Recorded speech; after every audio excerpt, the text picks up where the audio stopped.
छत्तीसगढ़ के छोटे से शहर धमतरी में एक साधारण सा घर था, जिसमें दो बहनें अपने माँ बाप के साथ रहती थीं, शनाया और रिया। घर में कोई भाई नहीं था।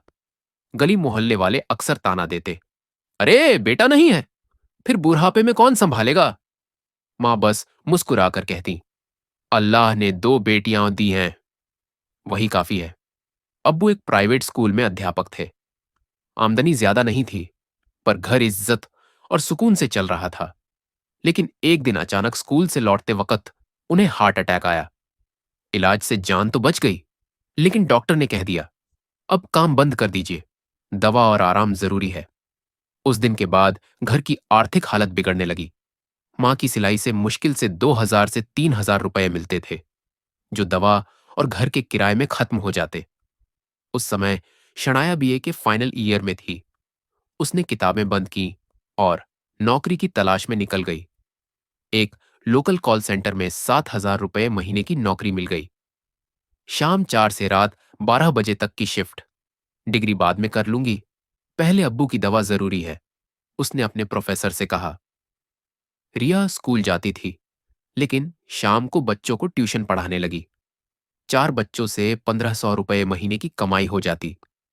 दोनों बहनें एक टीम की तरह काम करने लगीं। एक मां के लिए खाना बनाती, दूसरी पापा की दवा लाती। मोहल्ले वाले फिर कहते, बिना बेटे के घर कैसे चलेगा, कल को शादी के बाद ये भी चली जाएंगी। लेकिन अब शनाया उन आंखों में आंखें डालकर कहती, मैं बेटी हूं, लेकिन कमजोर नहीं, और बेटी कभी छोड़ती नहीं, घर संभालती है। रिया चुप रहती, लेकिन उसकी आंखों में एक आग सी जलती थी। एक दिन शनाया को कॉल सेंटर में अच्छा प्रदर्शन करने पर 2,000 रुपए का बोनस मिला।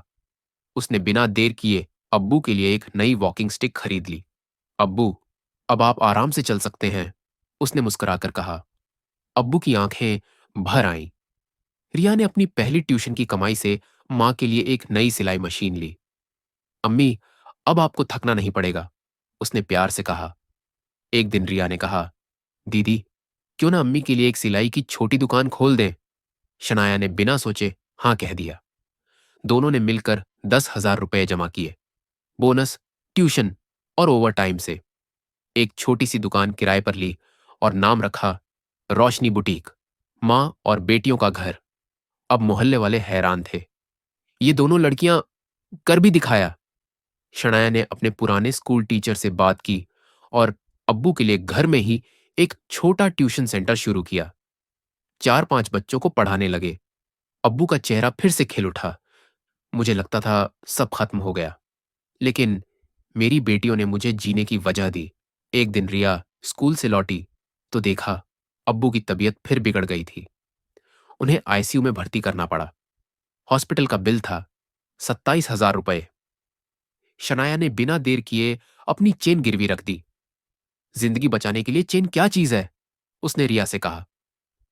रिया ने और बच्चों को ट्यूशन पढ़ाना शुरू कर दिया। मां ने सिलाई के ऑर्डर डबल कर दिए। 3 महीने में उन्होंने हर एक पैसा चुका दिया, बिना किसी मदद के।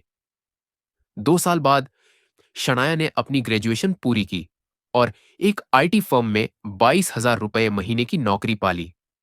रिया ने छात्रवृत्ति के जरिए एमबीए में दाखिला ले लिया। पापा, अब हमें फिक्र नहीं करनी चाहिए, आप बस समय पर दवा लीजिए, रिया ने हंसते हुए कहा।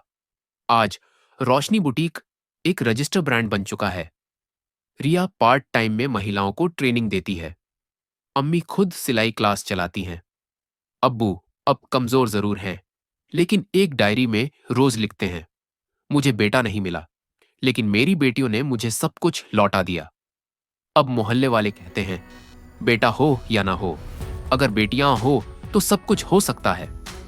कहानी से सीख, बेटियां बोझ नहीं होती, वो रोशनी होती है, जो न सिर्फ माँ बाप का सिर ऊंचा करती है, बल्कि पूरा घर संभाल लेती है।